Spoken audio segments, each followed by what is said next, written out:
Welcome to First Wing, a Fourth Wing podcast. I'm Brianna, and this is the start of my Iron Flame journey. And I'm Kendra, an experienced dragon rider, here to help this second year. Just a quick reminder, this book contains explicit content, including swearing, sex, violence, and death, and so will this podcast. These 2 chapters probably have swearing in them. We just keep on thinking about these same deaths a lot. That's but true, no one yeah. dies specifically. I just want to say here for everybody who's listening, this is the first time Brianna and I are recording one of these episodes from different states. So we're doing it we're usually in the same studio or, same room. But here we're actually doing it via our own little recording devices. So hopefully if you hear different things and stuff, that's because we have a different setup for while I'm out of town. Yep. Yeah. Okay, so today we're discussing chapters 3 and 4. We left off last time where they had decided to go back. And that's kind of just left off there. This one starts with them arriving back, right? Yes. Right. Yes. So we start out with this blurb up the top that says, there is no moment as rewarding, as stirring, as ... anticlimactic as a writer's quadrant graduation. It's the only time I've ever envied the infantry quadrant. Now those cadets know how to hold a ceremony. And that's Major Effendra's Guide to the Writer's Quadrant. So he's basically saying okay, I mean, we see it. It's oh, you graduated, great. Go away and you'll get your orders tonight kind of thing. It's okay, bye. Yeah. They don't really do anything exciting. No, they don't. We start this out with them flying in. It's early morning before everybody's at formation for graduation. And they're flying in. They're a little bit worried about being caught because part of their plan is a little bit of a surprise attack. Yeah. They have to show up when everyone's together. I mean, they do it so perfectly. It's timed so perfectly. Oh, I guess I'm not dead, But, yeah. Well, they literally were doing that thing that we think characters do, which is hide in the shadows until the right line. That's just proof that characters do that. Yeah. And also they also have to get Indarna to the Vale before anybody sees her, right? Yeah. Yeah. So there's this line that talks about how we have to get her to the Vale without being spotted, and then if we miss that window, then we'll put every hatchling in danger. But I'm okay, so was it what was their plan going to be if this exact situation didn't happen? Would she have just stayed in the Vale the second she started growing? And they were just and then sorry, what are you going to do when everyone's where's your dragon? Are you going to pretend to rebond with a different dragon? Very confusing. I still don't know. I don't know. No, it's funny when she started out, when Violet started out saying, I still don't understand why the Empyrean would ever agree to let, that. I thought maybe she was going to say what we keep saying. And then she didn't. I know. I thought, oh, yeah, exactly. Why would they let her, how is this even possible? It's such, this plan will expose everything if not done properly. I mean, well, everything about Feathertails and baby dragons and whatever, which not entirely sure I understand exactly why they hide that information, but whatever. Well, the powers situation should definitely be hidden. That's right. But instead she's saying letting dragons bond with humans at all. They would have to guard their own young, not only against the griffin flyers, but also the humans. Because they're so fascinated in trying to exploit every advantage they can get from the dragons. Yeah. And then Taryn explains here that the first 6 riders were desperate to save their people, approached the dens. Then at that point, 600 years ago, the dragons formed the first Empyrean and bonded humans to protect their hatching grounds from the Venin. Because at that point, the Venin were a bigger threat than the humans or whatever, So the Empyrean isn't the name of Dragon Society. It's the name of their council. Yeah, their... I don't know. Or is every bonded dragon a part of the Empyrean, and then everyone else is just a dragon? That's a very good question. I don't know. But it says that means dragons existed before, but the Empyrean, whatever that is, only existed when they started bonding. Right, exactly. So it sounds like a council of some kind. Right. And then Taryn says something about how they don't have opposable thumbs for weaving wards or ruins. So they can't do the delicate work. They need the humans for that, basically. Yeah, but that makes it sound like weaving wards is actual weaving. I always thought that was something you wouldn't need opposable thumbs for. Wards Weaving wards, yeah. But anyways, that's fine. Or It's just runes, funny. yeah. Yeah. And then he's also says that they neither fully trust each other. Yeah. They don't tell each other everything. What a team, man. They don't even know Yeah, what exactly but everybody's doing. I thought that doesn't really make sense because I thought the dragon riders can't hide anything from their dragons, really. Yeah, I mean, you get some idea that the dragon and the dragon riders have a certain bond that sometimes when a dragon finds out what's going on with the dragon rider, they don't particularly tell other dragons. Like there's a bond between the dragon and dragon rider that doesn't Yeah. get violated. So let's say, so not every other dragon's going to know about what one dragon rider, like let's say General Melgren has certain data. That dragon doesn't just go and tell everyone. Yeah, it really does seem like that. Yeah. So maybe that's So- what they mean. Yeah, so maybe she they're says not. this line, like, it never occurred to me to hide anything from you. Is that just her being annoyed at him? Or could she actually hide something from him? That's a good question. I don't know. I mean, it seems like he's following her thoughts very well, but is he following everything she's doing all the time? Or is he just following when she's actually thinking loudly to herself? I don't know. Yeah. Yeah. We don't know. Emotions, maybe. I don't know. It seems like it would be hard to hide anything. But she's just saying, like, I would. Yeah, I don't know. It seems a little weird with the whole connection to whatever. Okay, we'll keep going because we don't know. So they're finally approaching. They start talking about rolling dismounts, and he's like, "Yeah, you're never gonna do that," because apparently in the second year you learn rolling dismounts, and he's sort of like over my dead body. Yeah, he thinks she would, like, literally break into pieces if she tried that. Right. But then Indarna is like, I'll do it with her. Right. Oh my gosh. There's like a note here that Indarna is constantly basically negating everything Taryn says. Yeah. So she's like, I'll do it with her.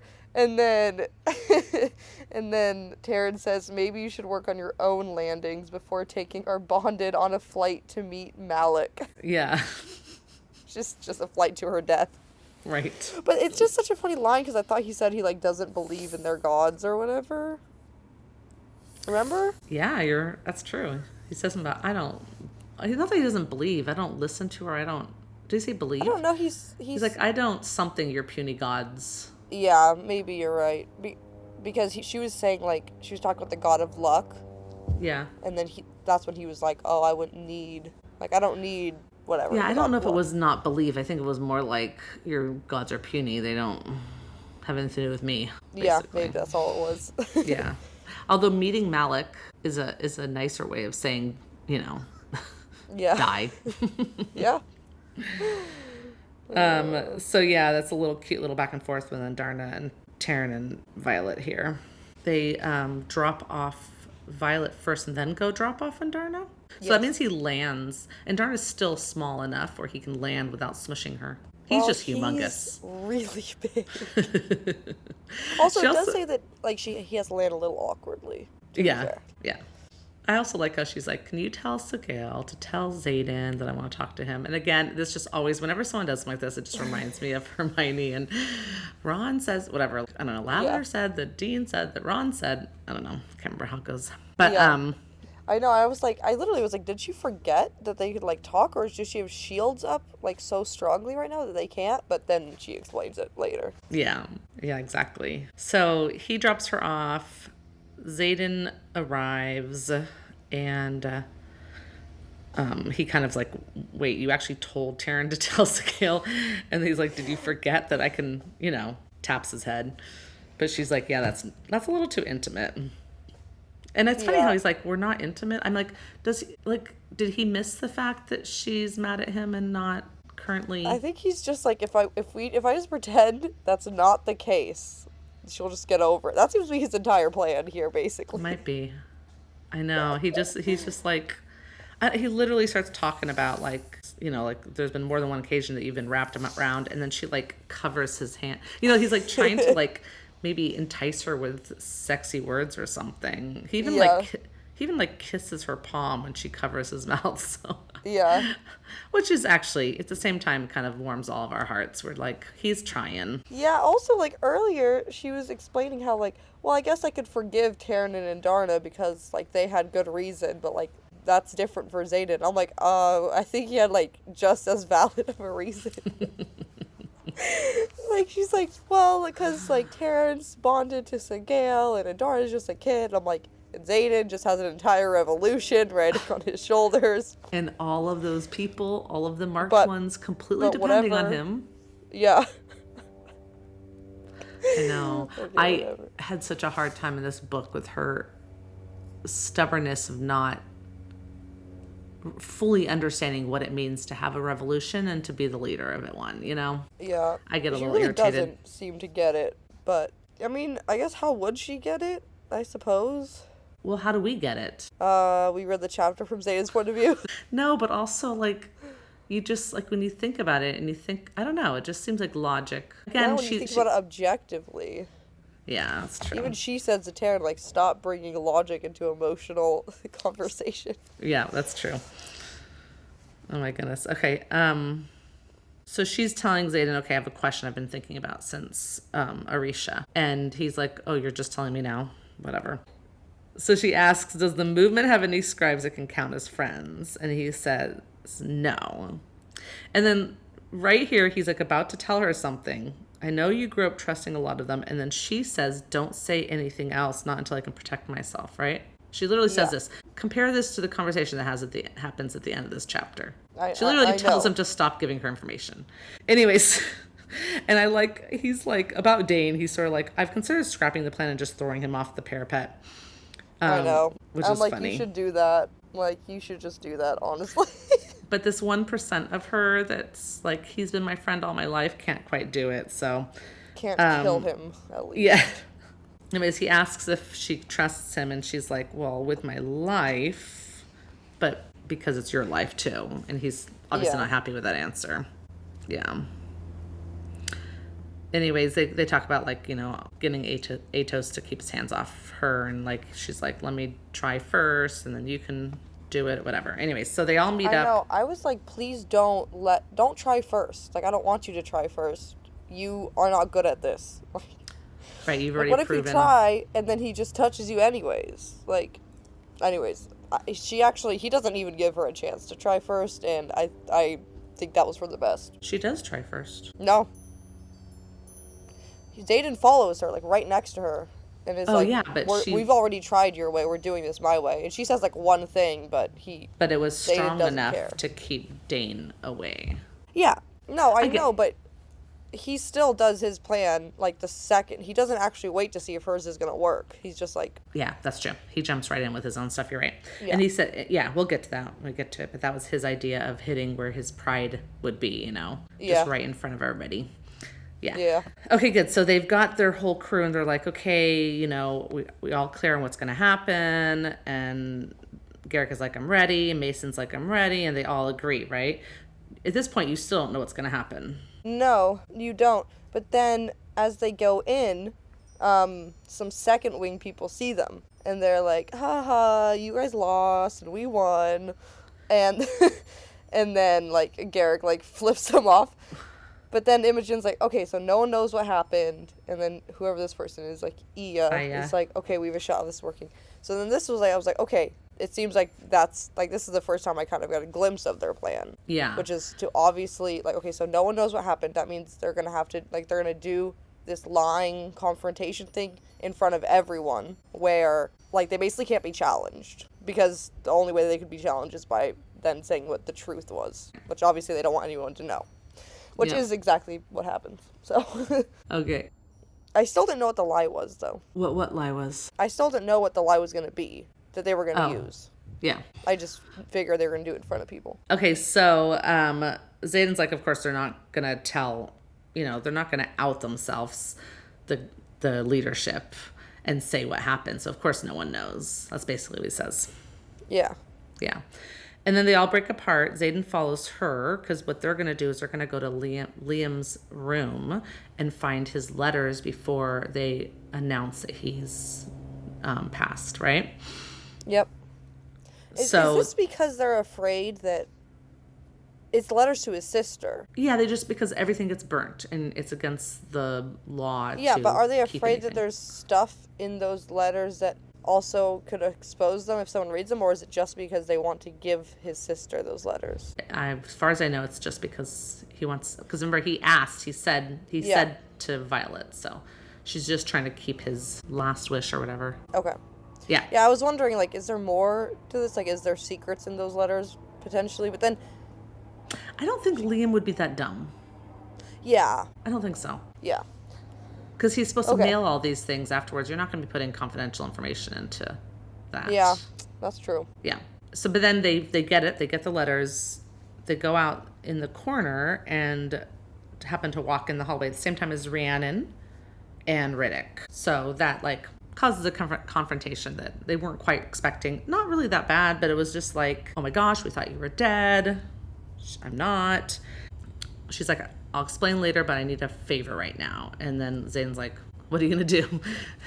But she's like, here, I need you to, like, take these letters. And then once Rhiannon figures out what's happening, then she's like all sad because she realizes That Liam's dead.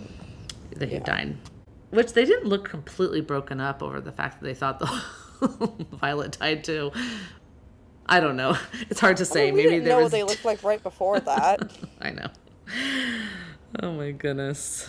But I think they're all also, like, pretty prepared for each other's deaths in a way. Yeah. But yeah, I guess if you just don't really know and no one's, like, actually verified it, you're just like, Yeah, they haven't heard the death roll yet. right. The death There roll was is just going to be read that morning. rumors. Yeah. Yes. Yeah. Okay, good. So then they split off again. And Violet asks him, like, how do you do this? How do you lie to the people you care about? Yeah. And, And he's saying that he's not really lying. He's just selective truthing. that's right.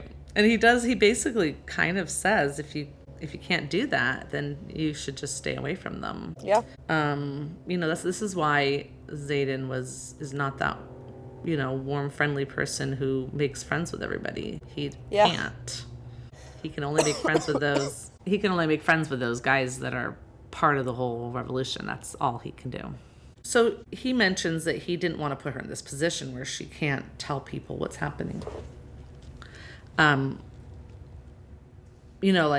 why one reason he didn't tell her, which I think is a great reason. But she asks, how long do you know about Brennan? And he says, well, I've known about Brennan since his death. And she was, like, actually happy that he answered the question. Yeah. And then he's right away like, with no hesitation. yeah. And she's like, I prefer the truth. I want you to answer everything, right? Mm-hmm. And this is where they get into this conversation where he's like, sure, I'll tell you everything about me, not everything about everything. Yeah. He says that he can't tell her everything. There's always going to be secrets. And then she's acting like that's crazy. I know, and this is what gets me the most. He says, because he's like, you didn't fall for an ordinary writer. You fell for the leader of a revolution. Right. To some degree, I'm always going to have secrets. Why is that not reasonable? I don't really know. But also, I think more than anything, this is for, like, us, the reader, because if we could know everything all the time, then the book wouldn't be that interesting. Yeah. Like, if he could just answer every question. Or at least everything he knew, which is probably a lot. Sure.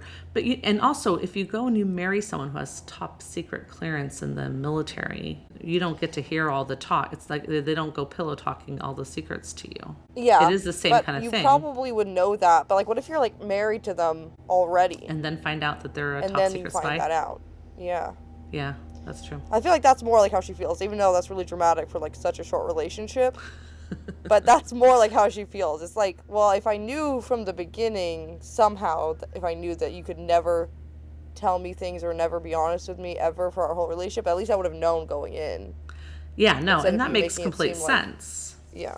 But there's no way he could have told her that from the beginning. Again. No. I mean, no. There's just no, there was no other way to do this. He would have to really carefully do it. I think there probably was a way. No, the minute she thought he had any secrets, she would think he was a traitor. No, but he could have just, like, pretended there were secrets about his, like, past. And been like, I'll never tell you everything there is to know about me because... Sure, if he could somehow... I don't want you to know, but not because I'm a traitor. If there's some way he could do some kind of selective truth with that, right? Yeah. I guess so. She's like this is like not what they agreed on. Like when he said, "I'll tell you everything." It's true. Yeah, He was that's also true. He did say that. he was also 2 days of no sleep and so happy to see her awake. But Yeah. He was delirious. That's he fair. was He also wants her to ask him questions about himself. He would love to tell her more about him and stuff. Oh, and she says the "well the fuck" like thing here. I know. I noticed that this time when I read it. Like, what? I thought that was Xaden saying. Yeah, but she loves stealing everything he says and saying it back to him. But this time she's just thinking it. She just thinks, letting me mourn his death, Brennan. She's mad at Brennan in this sentence. Letting me mourn his death when he's been well the fuck alive the whole time. Yeah. Yeah, I noticed that. Again, I mean, what is this? What did I say this was? My 4th time reading it? And that's the first time I noticed that she was using that exact same line. But yeah. But she says no. She says, no, this is not going to work for me. If I can't trust you without full disclosure. So it's either that or nothing. Yeah. And he's like, and she's like, I'm going to start unfollowing for you. And he's like, oh yeah, good luck with that. I tried that for a good 5 months. Let me know how it works for you. That was so funny. And she does fail it so quickly because she thinks about him leaving and she's like, oh my god, he's going to leave. This is going to be so terrible. And I'm like, aren't you trying to not like him anymore? Well, obviously. Anyways, he's sort of just like a little bit with just confident here, like, sure, this is not going to work. And then he's like, okay, you gotta get your shields up and stuff. Get ready to block people out because we're going to go out there. Yeah. Right? And then Bodhi pops in saying, hey, I hate to interrupt you. He's like, what's obviously a moment, but that was the last bell. So that's our cue to get this nightmare started. So the last bell must be like, that's it.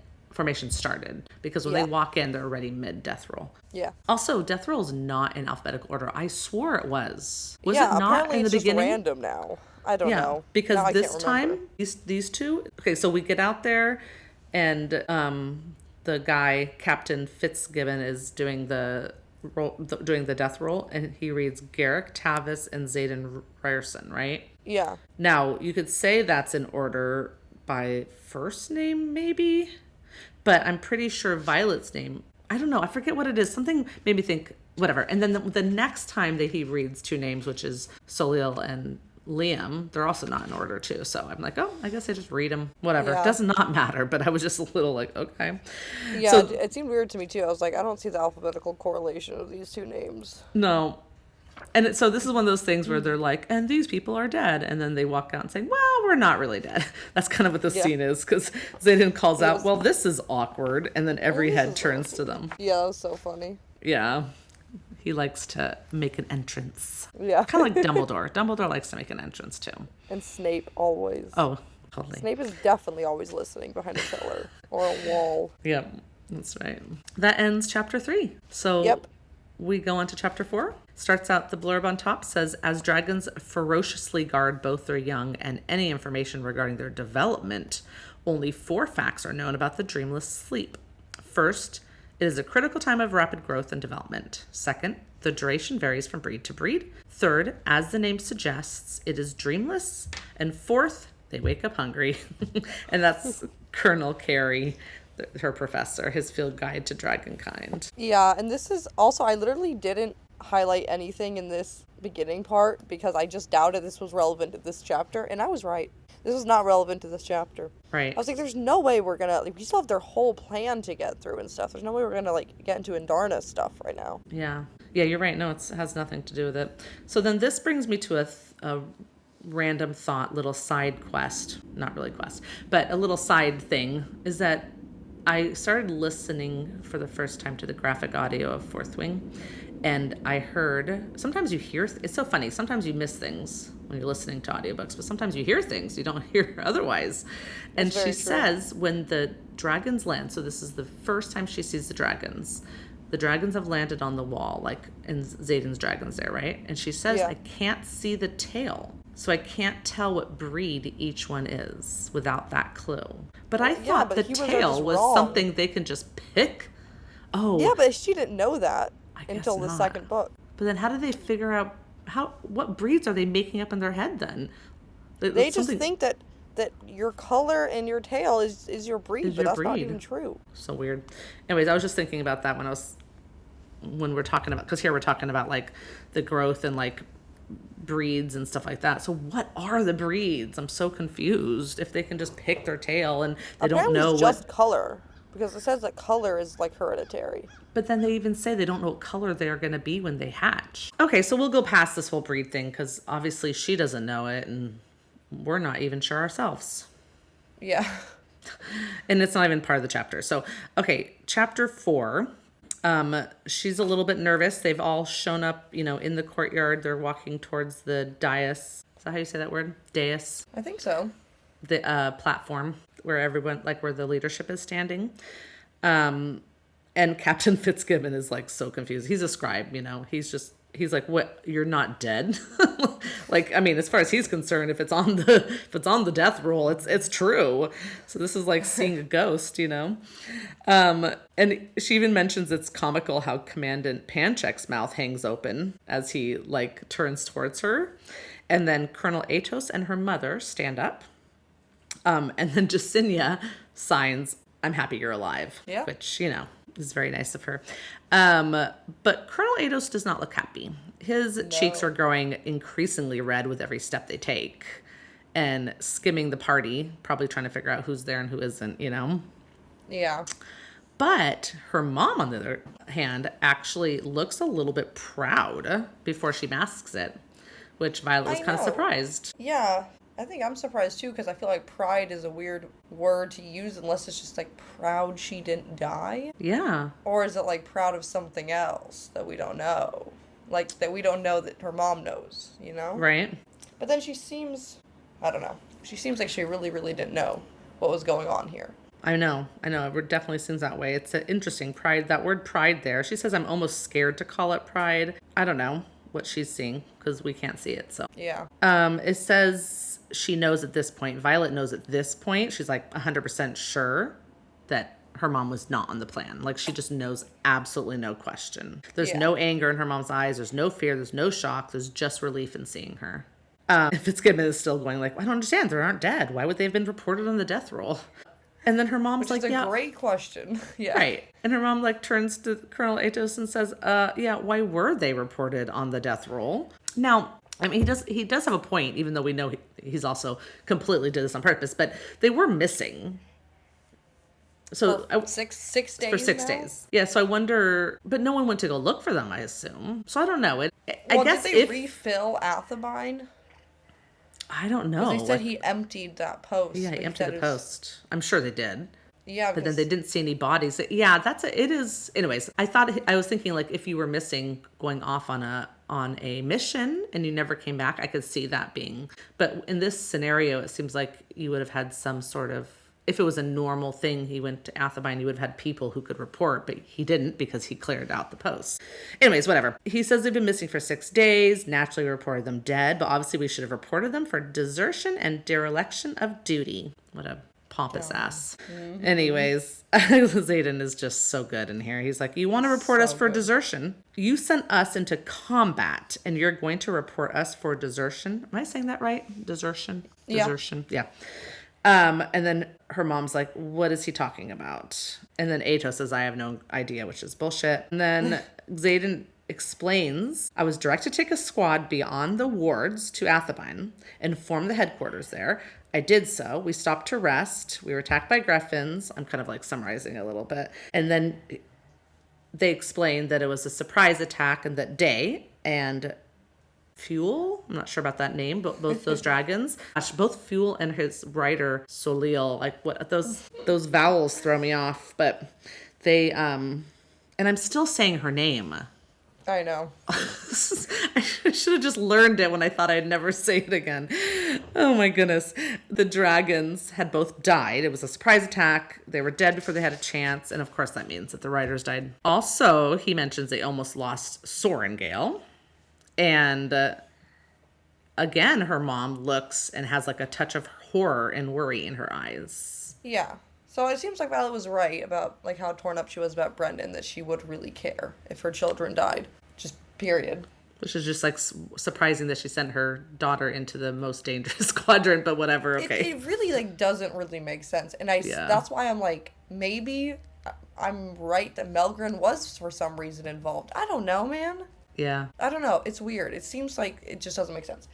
Also, speaking about her mom, I forgot Okay. to mention the line about like, oh, at least she hasn't summoned a storm yet, which happened yeah. earlier in this conversation. And then throughout this conversation, there was like wind and frost, and I was Yeah. like, this is like, we actually had no idea what her power was, Right. until now. And even now, they don't really name it. So I'm like, is it just weather, storms in general, or is it like snow storms? I mean, she's got wind going. She's wind, frost, and then Violet says she could summon a storm. Yeah, I don't think it's snow, but maybe it could be snow if it was cold enough. Maybe it's just Yeah, rain but like or. being able to create frost just by itself makes like, you see how it's Oh, weird? yeah. That makes me think her power is like weather, like just weather. Weather. Period. Yeah. No, I agree with you. I think But- it is. Does that mean she can summon lightning? That's my question. Oh. Okay. Or could she just cause a lightning storm, but she couldn't aim the lightning? I think so. I think you're right. I think she can But cause so- a storm. her mom can control the weather and Violet can control lightning. That's like crazy, right? Like, I don't know. I don't think, I don't know. It is also funny because I thought that might be her power was Right. like storms or Yeah. just weather in general. Yeah. Is there a comment about her mom and storms in the very beginning? When she mentions the weather walking across the parapet I in the didn't fourth wing? Catch that if there was Okay. one. But yeah, you're right. She does all these different things happen with the breeze, and then when she gets really pissed off, the frost, because temperatures drop obviously when you're Yeah. pissed.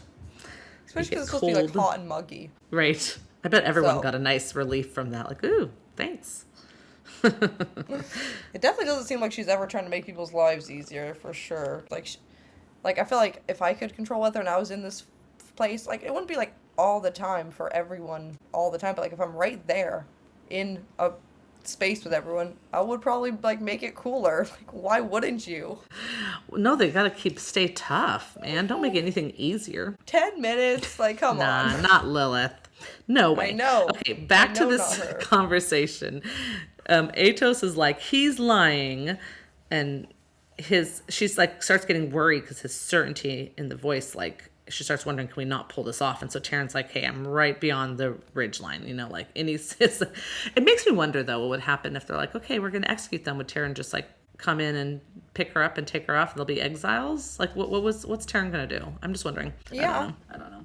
Yeah. Yeah, I who mean, it knows seems what like he would have done. Exiles is still better than dead. Or they just go back to Tyrandor, Yeah. Yeah, it's definitely better than dead. So Zane's like, why the hell would I lie? If you don't believe me, then General Sorrengail can discern the truth from her own daughter, which is so interesting because, like, is that how that works? I mean, like, does every mother know when their daughter is lying or not? You know what I mean? Like, she's going to just ask her own daughter what happened. And she's just like, I mean, she says here, Sorrengails don't lie, as Violet is lying through her teeth. Selective truthing. Selective truthing. She's like, and then everything happened really fast, which is true. Yeah, I mean, Xaden does like tell her like selective truth, right? Tell no lies. So it's not, but she does kind of tell a lie because she explains Yeah. that they flew there. She's explaining that they got water and that griffins appeared. Okay, that's all true. And then, well, maybe she she only didn't because then saw she 2 of says, them. but everything happened so damn fast. So I guess that sentence, everything happened so damn fast, includes them going into the Athebyne, finding no one there, finding the Venons, talking about it, fighting them, and then boom, yeah. So somehow that just was her happened so selective fast. truth. It just happened Yeah. so fast. And then she explains that the dragons were killed and that she was, holding Liam as he died. And she said before his body was even cold, I was stabbed with a poison tipped blade. I'm sure his body was still warm. She's probably right. That's probably true too. Because she did, it was at that point that she like came up with a plan and like, between her and Xaden, they killed the last 2 Venom, but she did get stabbed at that point. But like the lies that do happen is when she says it took. Is it Xaden that says it took a few days to find the healer? Because it didn't take a few days to find the healer. It took a few days to heal, right? Right. I think so, So but that that's was definitely a Xaden, not lie. her. Oh, okay. Well, there you go. Yeah. So she's not really lying.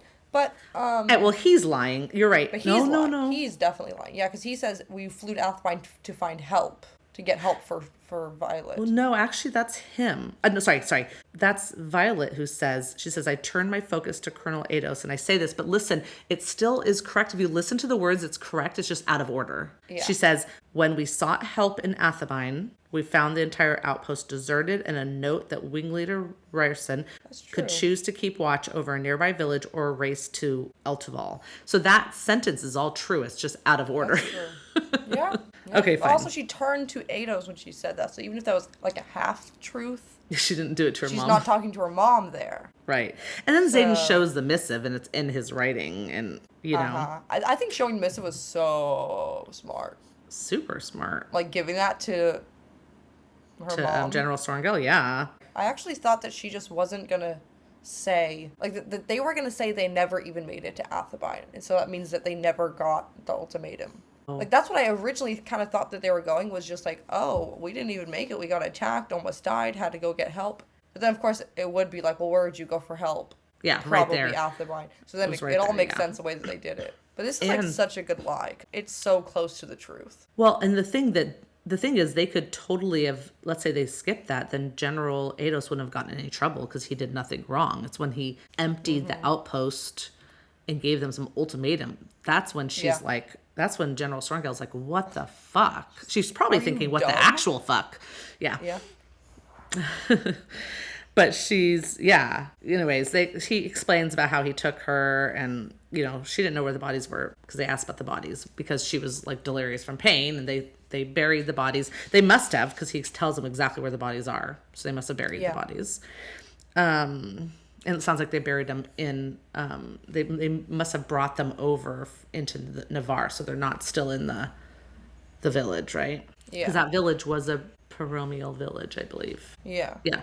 They just say that the proof is like scorch marks on the ground by that lake. If you're looking for proof, then you can find it either about 100 yards from the lake, in the clearing to the east, or in the fresh scars on our dragon. Because they're saying they burnt the bodies of both riders and dragons, so you're going to see basically a burned mess out there. Yeah. Yeah, but how did they do that? Did they ask someone did they send like a message to ask someone in Tyrandor to go do that? Like, Well, he says right here, I think this is true. He says like half of the riot flew back to the lake. I think they took those dragons, they pick them up, and they flew them while him and Taryn and Violet were going to find Brennan. They were already planning this exact lie from the second they left? That's intense. They're good at their job. Maybe. They're way better than the Order of the Phoenix at being a spy organization. Have you been listening to Through the Gryffindor when they talk about how terrible the Order of the Phoenix is at being a spy organization? Yeah. I have. It's funny. So yeah, no, they definitely thought of something. They definitely had some plan there. So that's good. Yeah. Anyways.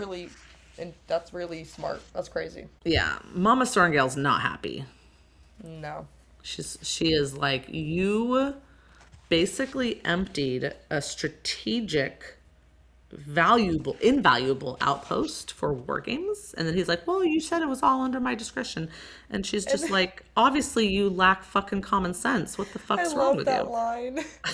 And clearly your discretion lacks common fucking sense. And it's like, I expect you to my office in 30 minutes. Wah, wah. Oh gosh. Yeah, he's in trouble. Yay. Anyways, and then she looks at her daughter and says, you survived a knife wound after being thrown into combat as a first year. And she's like, I did. And then Lilith says, maybe you're more like me than I give you credit for. Violet's not particularly happy about that. I don't know if I want to be more like you. Yeah, but also like, I mean, that clearly just means like tough. Like that's what she means. Like you're clearly I thought that tougher. was a nice compliment. Yeah. Honestly. But Like, Violet's... I get that she has like trauma about her mom, and that's fine. But I'm Yeah. like, well, yeah, like that purely just seemed like a compliment. That wasn't like, oh, maybe you are also cold-hearted like me. Like I think she just She means didn't like say you're that. tough and Yeah. brave. Yeah, like Mira too.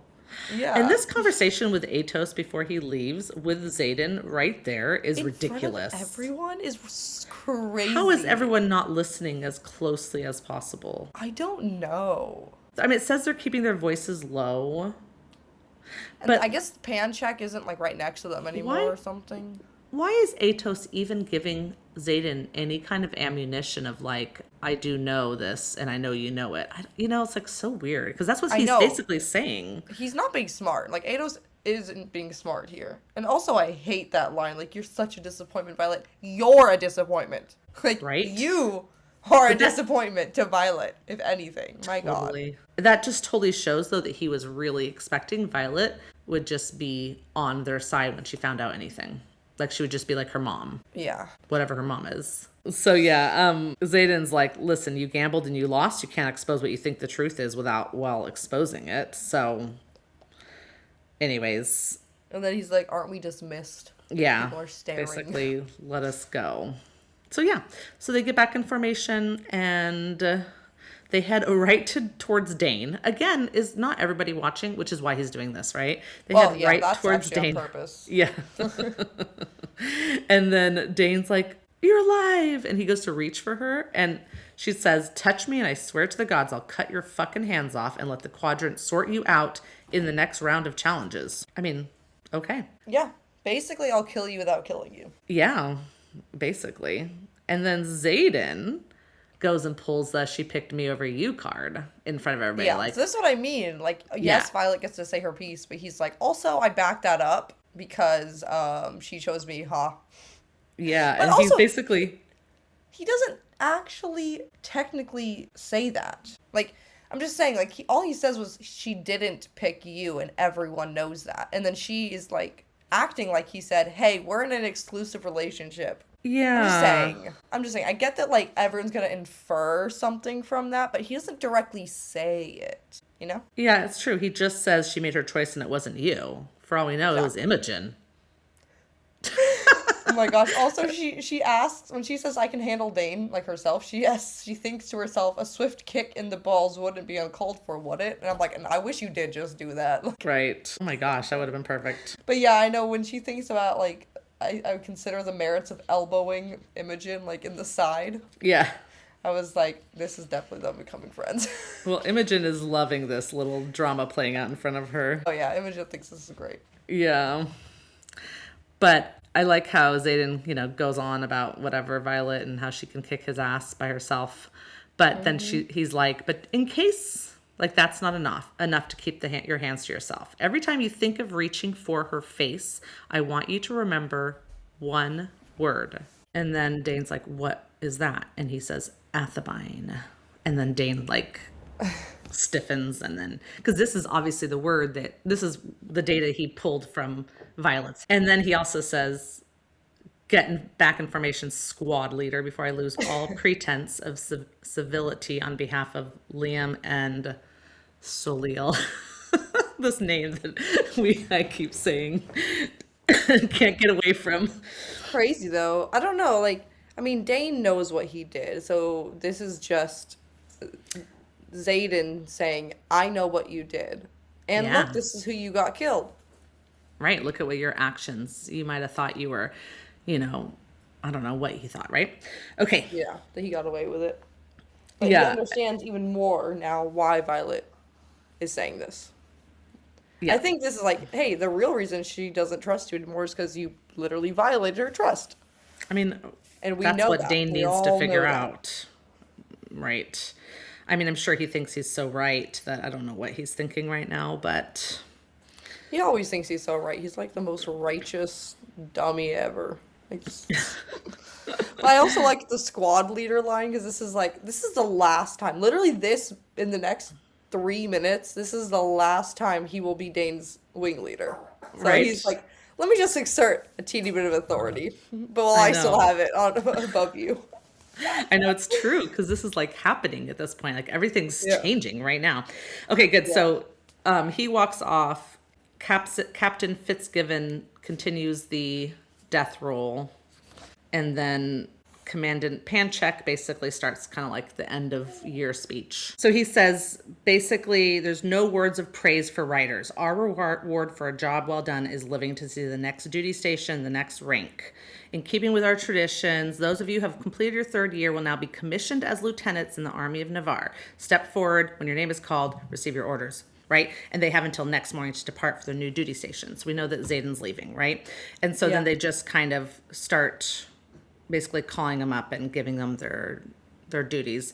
And while that's happening, Riddick and, crew are talking. They're like, it's underwhelming. It's not like, this is not like amazing. Like, okay, here's your orders, go, They're like wondering who's going to be what.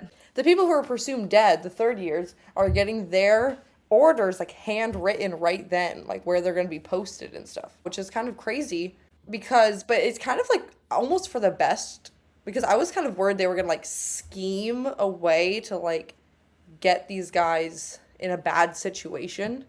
But now they literally don't have time to scheme. It's like, No. oh, we just have to choose something. They just have to give them orders just off the top of their head. Yeah. Or maybe it is bad because maybe the person is making the decision without anybody else's. Who knows? I guess Yeah. we'll find out, because we don't know we don't know anything what it says, but Right.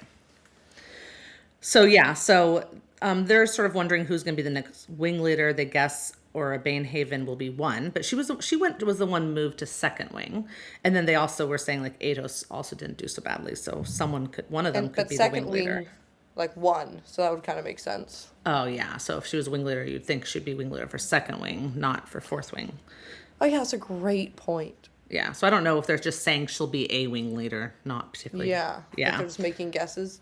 'Cause Yeah. I don't want Dane to be Violet's wing leader, but he's probably going to be.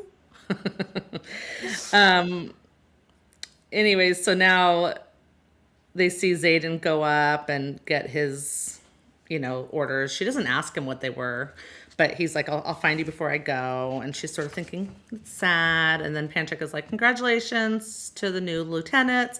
The rest of you will report to Central Issue to turn in your uniforms.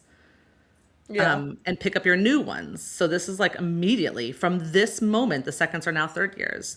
The first years are second year. So immediately Are you're we in your gonna new get year. that, like, No summer camp. 5 days home? No 5 days home. No summer camp. But they said that they were gonna get that. Like they talked about that in the last book, but I guess they just don't. And also, when do the first years arrive? I have so many questions. Oh my gosh, yeah. Well, you do get some of those answered. Yeah, and then they say that night they'll have the new command designations posted in the comments. So they'll find out who's wing leader, who's section leader, all that night. That's so Yeah. fast. There's nothing. There's no time at all. That is very fast. Yeah, it is crazy. Just ends with it saying, out of the 11 first years were the last ones. The 5 versus the last ones standing. So that is her, Riddick, Rhiannon, Sawyer, and Nadine. Those This are the is 5 so first weird. years. I have no Yeah. clue what's gonna go on. Like, Yeah. Aiden's not gonna be there half the time. Like, is her and Imogen gonna like run? Like, that's like really like beefing Violet up. But is Imogen gonna like who's the next person who's at the college who's gonna like kind of take over, kind of being in charge of the revolution at the college if Aiden's gone? And Garrick's gone too because he's a third year. I mean, yeah. I mean, Imogen's going to be a third year now. Bodhi's going to be a third year now. Maybe Bodhi. There's a lot of people Just- in there, so you just... Just the dynamics are going to change so much with Aiden gone, I feel like. It's so interesting. Yeah, it's kind of, in a way, kind of nice because you have like a book, you just... Could be a totally different book. You know what I mean? Like, it can go so many Yeah. ways, so... I just hope we're still going to get a good bit of Zayden. I don't want to just, like, barely see him at all. Yeah. Yeah, absence makes the heart grow fonder, so Yeah, maybe it's for either the best. that or... Either that or makes the heart grow weaker. I don't know if that always works, but... Yeah. We will see. We will see. You'll at least get a feel for something, I think, in the next few chapters, so... Yeah. Okay. You should follow our Instagram and our threads at First Wing Pod. We will always post something about each episode, and you can leave uncensored comments there and stuff like that. Yeah, and you should maybe also consider joining our Discord. Next episode covers chapters 5 and 6. Yay. Join us next time, writers. Bye. Bye.